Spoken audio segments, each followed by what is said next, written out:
सृष्टि निर्माण में प्रकृति का बहुत बड़ा सहयोग है, परंतु इन सारे प्रकृति के होने के बाद भी सृष्टि नहीं विकसित हो पाई। और जब ईश्वर ने अपने दृष्टिपात किया, अपनी शक्तिपात किया, तो यही प्रकृति सजीव बनकर के सृष्टि निर्माण कर गई। अर्थात इस सृष्टि निर्माण में प्रकृति और पुरुष दोनों का योगदान है। और इस प्रकृति का नियामक नियंता भगवान श्रीमन नारायण एकमात्र ईश्वर है। उपनिषद कहते हैं यतो वा इमानि भूतानि जायन्ते येन जातानि जीवन्ति। ये पंच महाभूत, ये पूरी सृष्टि की व्यवस्था जिससे निकलती है उसी का नाम भगवान है। कैसे निकलती है? निःश्वसितमस्य वेदाः, उनके श्वास से वेद प्रकट होते हैं। जाके सहज श्वास श्रुति चारी,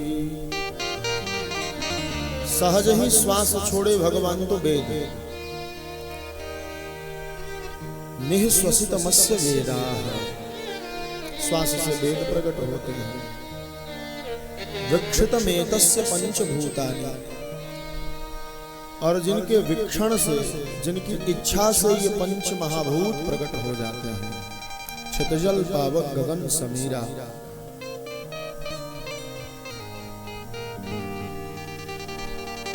स्मितमेतस्य चराचरस्य, जिसके मुस्कान से ये चराचर जगत का पालन होता है। और अस्य च सुप्तम महाप्रलयः, और जब वो भगवान योग निद्रा ग्रहण करते हैं तो इस सृष्टि में महाप्रलय आया।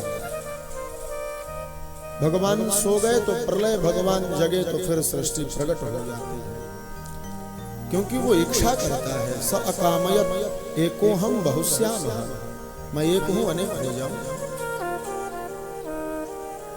विस्तार वही पाता है जिसके मन में इच्छाएं होती हैं कुछ करने की, कुछ कर दिखाने की।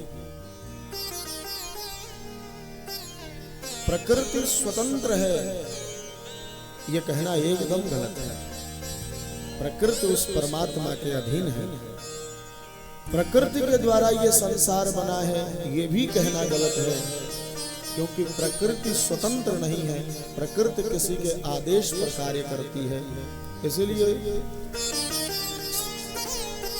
सूत्र आया है इक्षतेर ना शब्दः।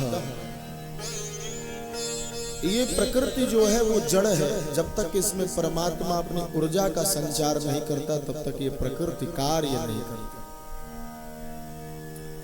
सृष्टि निर्माण में प्रकृति का बहुत बड़ा सहयोग है, परंतु इन सारे प्रकृति के होने के बाद भी सृष्टि नहीं विकसित हो पाई। और जब ईश्वर ने अपने दृष्टिपात किया, अपनी शक्तिपात किया, तो यही प्रकृति सजीव बनकर के सृष्टि निर्माण कर गई। अर्थात इस सृष्टि निर्माण में प्रकृति और पुरुष दोनों का योगदान है। और इस प्रकृति का नियामक नियंता भगवान श्रीमन नारायण एकमात्र ईश्वर है।